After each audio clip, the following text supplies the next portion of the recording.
everyone! So today we have a short video on some knife skills and kitchen basics. Everybody, well, no, that's not true, not everybody, but very many people use garlic and onions when they're cooking, and very often these are both very smelly things, and very often either onions are making you cry and you can't chop them, or the garlic is too sticky and you can't get off the peel and you're struggling. So I'm going to just show you two really easy ways to peel garlic, and then one easy way to peel garlic and one easy way to cut an onion. So without any more gabbling, let's get started. So the first thing we'll do is we'll take a clove of garlic. Garlic comes in, I'm not sure, maybe 15 to 20 cloves per bulb of garlic. I think I said clove, but I meant bulb. A whole thing is called a bulb. Each individual piece of garlic is called a clove. Of course, I do have my trusty trash bowl here, and I'll be throwing the trash in there while we go. So we'll just start with two.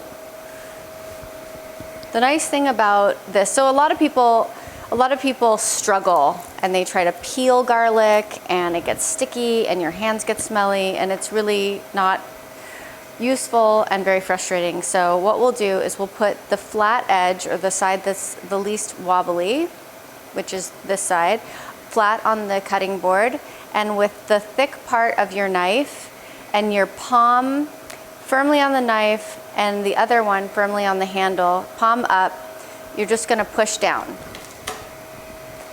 And when you hear the crunch, this has crushed enough to just release the paper on its own.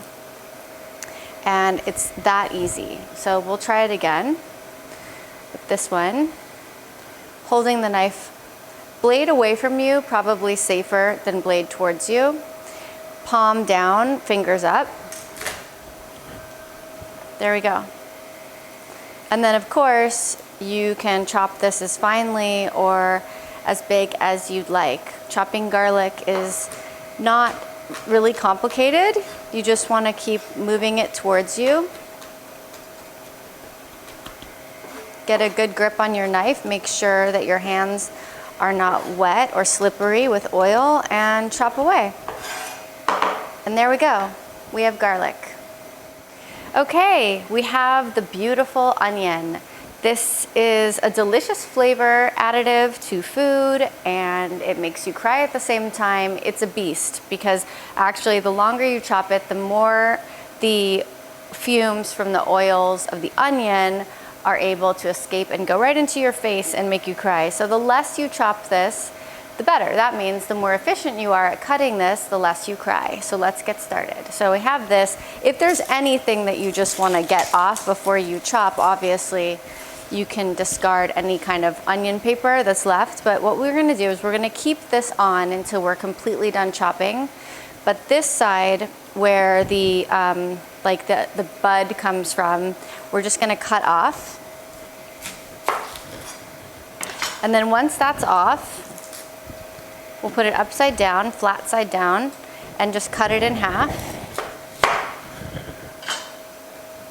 And now you have a half of an onion. And so you don't have to struggle with the onion to peel it or anything like that. It's basically already started for you, and you just peel the onion. Now if there's any sort of like aged mold or anything on your onions, the beauty of an onion is that each layer is basically its own new fresh start in life. So you can just peel that off, and now we have our onion.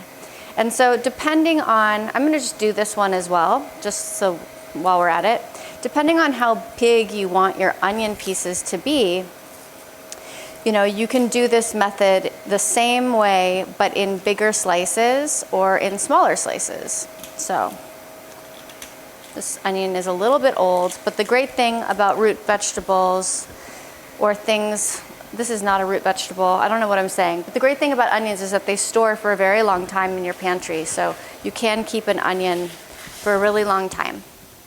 Okay, so the first thing we'll do, we're going to make small slices, and this is going to be as fine as a dice as I can possibly make it.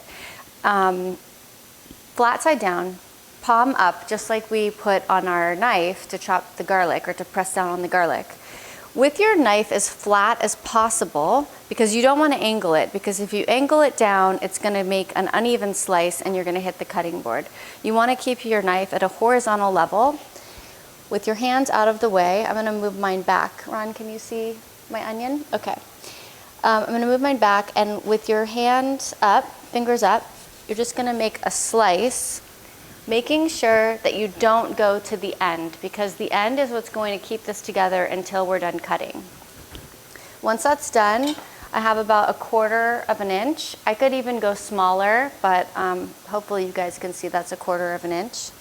And then I'll make another one. I'll try to be even. And of course, the higher you go, the rounder the onion is, so you won't be able to go back as far. So now I have 2 slices, each 1/4 of an inch. And I'll just do one more. And I think actually I'm just going to cut off the entire top of the onion. And we can slice this later if we want, or whatever. So now that we have an onion that basically is 3 slices, we'll turn it around, and I'm going to go vertically. With my fingers holding it together, I'm going to angle it like this. I'm going to put the knife tip down and cut the side and keep going. This takes a little bit of practice, and some of the onion will come out. It's a little awkward to cut like this, but I hope that this is a better angle for you to see. I'm just going to keep cutting. And I'm holding this knife really badly because I'm not used to cutting on this angle, but at home, I hope you practice better knife skills than that. All right, back to normal. So now we have basically an onion that's cut into a whole bunch of different pieces because we went horizontally and then vertically. And now with your onion together, we'll just make a dice. This isn't the finest dice possible, but it is a pretty good dice to start with. And then if you needed to make a smaller dice, you could continue cutting it. But essentially by using this technique, I am not crying, and the onion is at a small enough dice to saute or use as a base for a lot of different things. So with that said and done, of course, we could just chop this up if we were making a stew or whatever. Of course, if you have half of it, you can always make slices to grill or saute as well, fajitas, whatever.